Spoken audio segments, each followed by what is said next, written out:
Hi guys, उम्मीद करता हूँ कि आप सभी लोग अच्छे होंगे। जैसा कि आप सभी लोग यूपी बोर्ड एग्जाम की तैयारी कर रहे हैं। आज मैं जो डिस्कस कर रहा हूँ ये हिंदी व्याकरण है और वीडियो को पूरा देखना। 100% गारंटी के साथ कर रहा हूँ। अगर याद ना आया तो वीडियो को डिसलाइक कर देना, चैनल को अनसब्सक्राइब कर देना अगर सब्सक्राइब की हो तो। और अगर याद हो जाए तो भैया लाइक ठोक के जाना और चैनल को रोक के जाना। ठीक, बातें हैं। हम लोग पढ़ रहे हैं हिंदी व्याकरण। हिंदी व्याकरण में हम लोग कुछ चीज़ें देखने वाले हैं जिनको हम लोग कहते हैं समास। 2022 में इसका परिभाषा याद करने के लिए कहा गया था, लेकिन 2023 में इसका परिभाषा आपको याद नहीं करना है। फिर क्या करना है सर? दिमाग में कुछ बैठाना है। दिमाग में बैठा करके एक नंबर लेकर आना है। क्या है समास? किसे कहते हैं? द्वंद्व। द्वंद्व समास।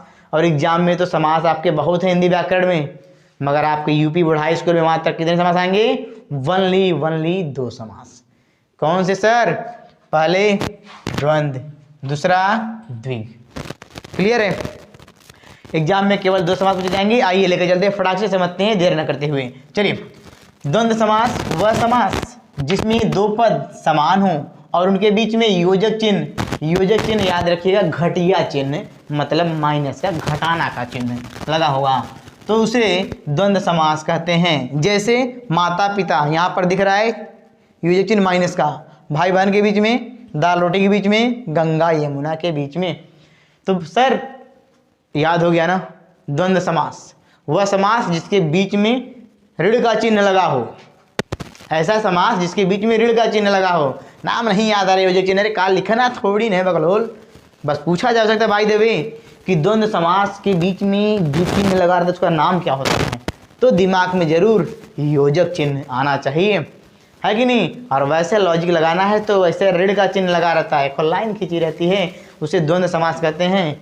द्वंद्व समास में दोनों शब्द आपस में समान होते हैं, उनके बीच में योजक चिन्ह कैसा होता है? माइनस के जैसे लगा होता है। क्लियर है? चलिए देखते हैं सर द्विग समास।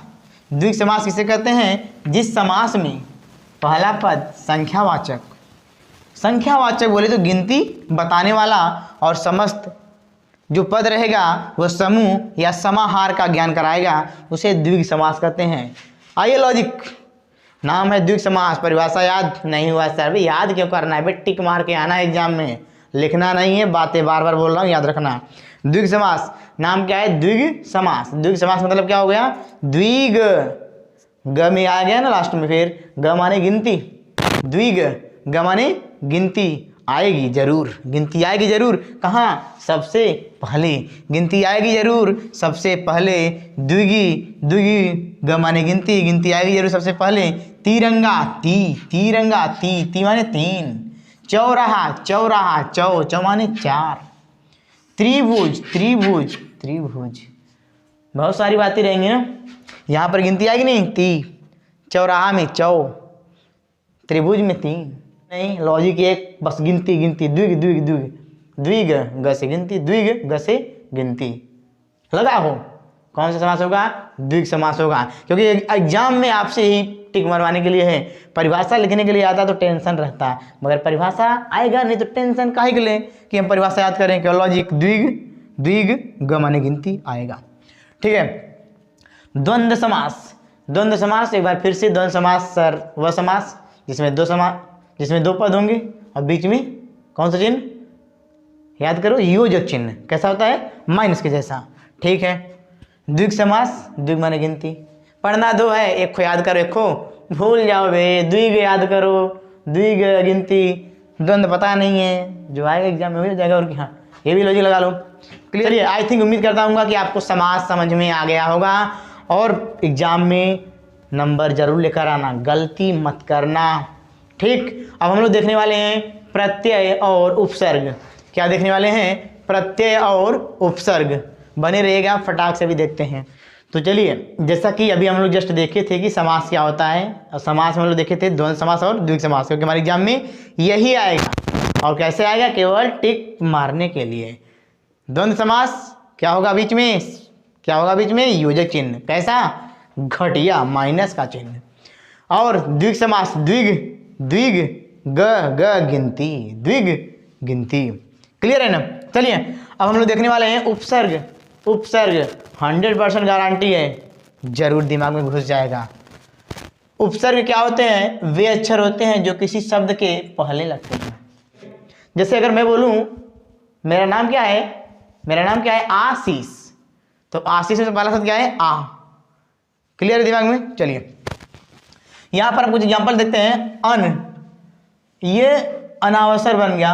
अन कहाँ लगा? पहले लगा। क्या बन गया है? अनावसर। अन पहले लगा तो क्या बना? अनर्थ। अन पहले लगा तो बन गया अनंत। क्लियर है? अब आप लोग बनाइए परि।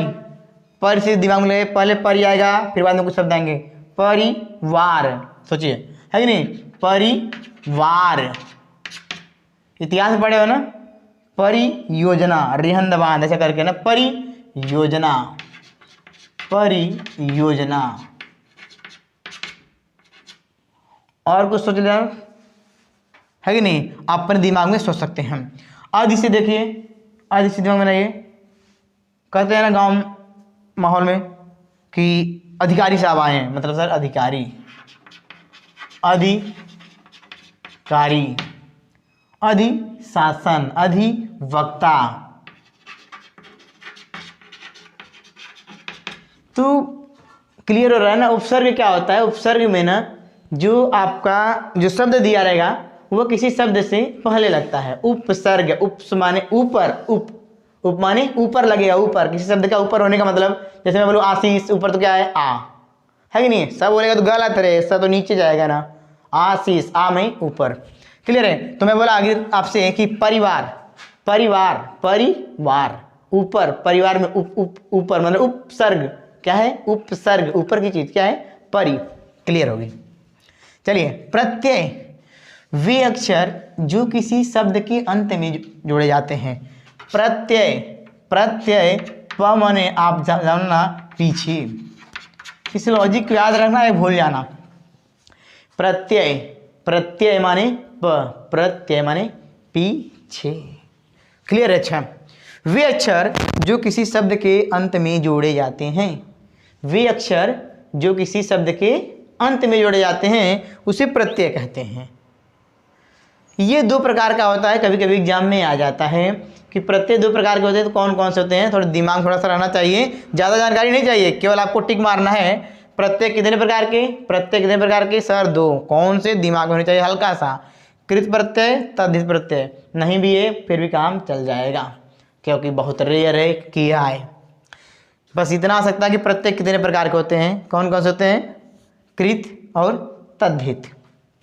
चलिए इसके बारे में ज़्यादा हम नहीं देखेंगे, बात की बात है, क्योंकि लिखना नहीं है अपने एग्जाम में, टिक मार के जाना है। 20 नंबर ऑब्जेक्टिव है, ऑब्जेक्टिव तैयारी हो रही है यहाँ पर।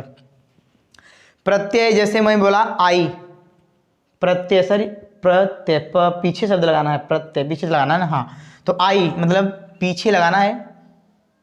ठीक है, अच्छा। तो चौड़ाई, आई पीछे लगा क्या सर? हाँ, चौड़ाई पीछे लगा, क्लियर है? लंबाई, ऊंचाई, मोटाई, है कि नहीं? तो ये सब चीजें क्या है? अपनी प्रत्यय में आएंगी। ता, सोचिए अपने हिसाब से आप, ता लास्ट में ता आना चाहिए, ता लास्ट में आना चाहिए। बोलो अधिवक्ता, अभी आपने देखा था वहां पर, फिर भी ता आ रहा है ना? और कुछ बनाइए आप लोग अपने मन से। विधाता, विधाता, है ना? ता, विधाता। दयनीयता, है कि नहीं? तो अपने हिसाब से बनाना है, लास्ट में ता गिरना चाहिए। तो ले लीजिए, लास्ट में तो होना चाहिए। महत्व, लघुत्व, समझ रहे हो? लास्ट में क्या आना चाहिए? तो लास्ट में क्या आना चाहिए? तो। ठीक है। आहट, आहट बोले या हट, आहट बड़ी हो रही है क्या? घबराहट, सरसराहट जो आवाज आती है। तो क्लियर हो रहा है ना? मतलब आई पीछे जुड़ना है। प्रत्यय माने क्या होता है? वे अक्षर जो किसी शब्द के अंत में जोड़े जाते हैं। एक बार फिर से सबको देखते हैं हम लोग फटाफट। उपसर्ग किसे कहते हैं? सर वे अक्षर जो किसी शब्द के पहले लगते हैं। उप लॉजिक रहेगा, उप माने ऊपर लगाना है, बात की बात है, ऊपर लगाना है। ऊपर माने कहाँ लग गया? पहले ही। जैसे मैं बोलूँ आपसे यार रामानुजन, रामानुजन, अगर मैं बोलूँ इसमें बोलूँगा ऊपर वाला शब्द कौन सा? ऊपर वाला शब्द मतलब जैसे पहले वाला शब्द है, क्या हो जाएगा? रा। यही तो है। मैं बोलूँ उपसर्ग क्या है तो बोलेगा भैया तू रा। इसमें अगर मैं पूछूं आपसे अनावसर में उपसर्ग क्या है तो क्या बता दोगे? अन। परिवार में उपसर्ग क्या है? परिवार में उपसर्ग क्या है? क्या बताओगे? परि। परियोजना में उपसर्ग क्या है? क्या बताओगे? परि। अधिवक्ता में उपसर्ग क्या है? क्या बताओगे? अधि। क्लियर है? अगर मैं बोलूं आई में प्रत्यय क्या है तो दिमाग में तुरंत प्रत्यय, सर ने बताया था प्रत्यय माने पीछे जोड़ दे तो हो जाएगा आई।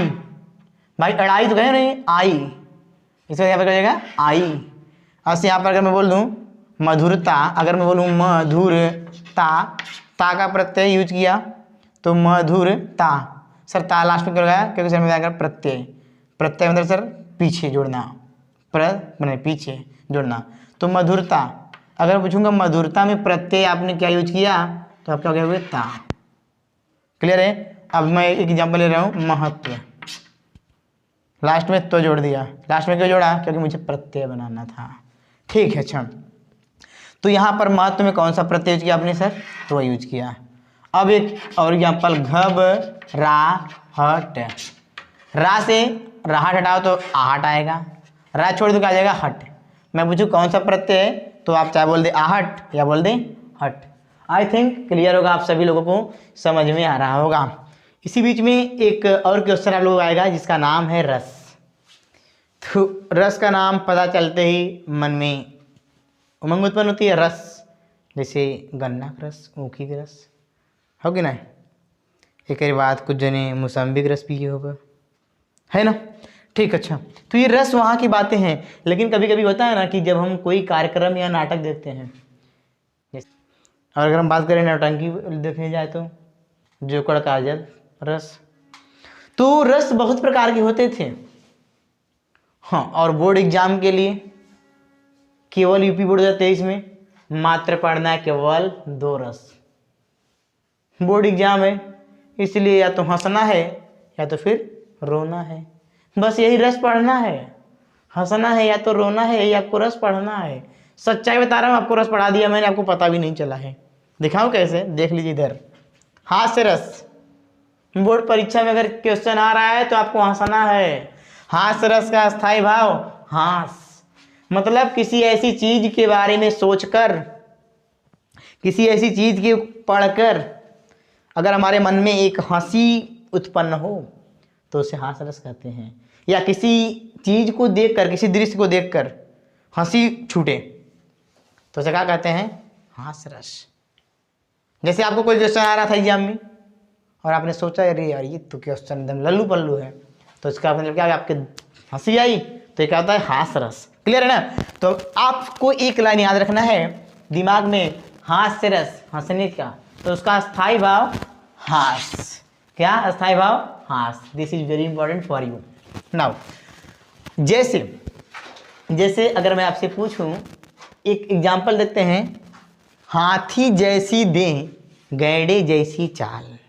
हाथी जैसी देह मतलब देखा था पहली बार साइकिल पे हाथी सवार, उसी को देख करके हमारे मन में एक भाव आया है कि हाथी जैसी देह और गैंडी जैसी चाल और तरबूजा जैसन खोपड़ी और खरबूजा जैसन गाल। हंसी वाली बात है ना? तो कौन सा रस हो गया? हास्य रस। बस आपको ऐसे ही छांटने को कभी कभी मिलेगा, लिखना नहीं है बचवा, घबराइए मत, केवल आपको पढ़ के सोचना है कि कौन सा रस है।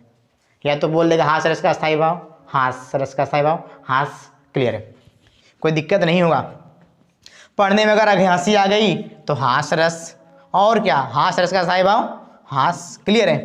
करुण रस, करुण रस कहते हैं ना कि बहुत वह करुण थी, बहुत वो उदास थी, बहुत वो शोक थी। क्लियर हो गया ना? मतलब करुण रस का अस्थाई भाव, करुण रस का अस्थाई भाव शोक है ना। किसी की करुण में मतलब वो व्याकुल है, किसी की शोक में, किसी के बारे में चिंतित है, इस प्रकार की चीजें हैं। मतलब कोई ऐसी बातें हो जाए जिससे क्या हो जाए, मन एकदम विचलित हो जाए, करुण हो जाए, शोक हो जाए। कहते हैं ना शोक मनावत है, ऐसे कहावत है गांव में कि शोक मना रहे हैं हम। तो जैसे अगर हम बात करें करुण रस का अस्थायी भाव, केवल आपको याद रखना है करुण रस का अस्थायी भाव क्या होता है? शोक होता है। कोई पूछेगा तो बोल देना किसी चीज़ को देखने से, पढ़ने से, सुनने से मन में अगर शोक नामक स्थायी भाव उत्पन्न होता है उसे शोक रस कहते हैं। ये तो परिभाषा है काम चलाने के लिए, लेकिन बात की बात है। आइए देखते हैं उदाहरण। मणि खोए भुजंग सी जननी, फन सा पटक रही थी शीश, और अंधी आज बनाकर मुझको किया न्याय तुमने जगदीश। मतलब मणि खोए भुजंग सी जननी, फन सा पटक रही थी शीश, कोई बातें थी, चीज़ें उसकी सब खो चुकी हैं और अपने सिर को पटक रही है। अब कुछ दिखाई नहीं दे रहा है, कुछ दिखाई नहीं दे रहा है, और यही भगवान आपने यही फैसला कर दिया। आप अपनी लाइफ में मान लीजिए, है कि नहीं, मणि खोए भुजंग सी जननी, मैं तो आपकी लाइफ की बातें कर रहा हूँ। एग्जाम में ऐसा क्वेश्चन दे दिया, कभी चुनरा ही नहीं रहा था, तो क्या करोगे, उदास हो जाओगे ना। इसी को कहते हैं करुण रस। आई थिंक याद हो गया होगा। हास रस किसे कहते हैं? हास रस का स्थायी भाव हास। होता क्या है, किसी चीज को देखने से, पढ़ने से अगर हंसी आती है तो हास रस। करुण रस का स्थायी भाव शोक। क्या होता है, मतलब किसी चीज को देखने से, सुनने से, पढ़ने से अगर मन में शोक नाम की चीज उत्पन्न हो या शोक नाम का स्थायी भाव उत्पन्न से करुण रस कहते हैं। आई थिंक क्लियर होगा। इतनी चीजें जो मैंने आज आपको बताया, ये 4 नंबर 100% है। अगर आप सही से वीडियो देखेंगे, कोई माई का लाल नहीं रोक पाएगा आपका 4 नंबर लेने का। तो आप ऐसे धीरे धीरे करके हम लोग जितने भी हिंदी व्याकरण की चीज़ें हम सब कवर कर लेंगे। हिंदी हो या सोशल साइंस हो या आपकी मैथमेटिक्स हो या आपकी विज्ञान हो या आपकी संस्कृत हो, आप हर एक वीडियो को देखकर जाना, एग्जाम में डर नहीं लगेगा। मैं बता रहा हूँ, वीडियो को अच्छे से देखना। आप लोग लिखित दे रहा हूँ, मिनिमम केवल वीडियो से ही आपके 70-80% बन जाएंगे। अगर आप अभी तक नहीं पढ़े हो, डरने की बात नहीं है, डर के आगे जीत है। जियो जी भर के रिवाइटल, है कि नहीं। चलिए अच्छा चलता हूँ। जय हिंद, जय भारत। बने हमारे साथ टैलेंट ट्यूटोरियल क्लासेस।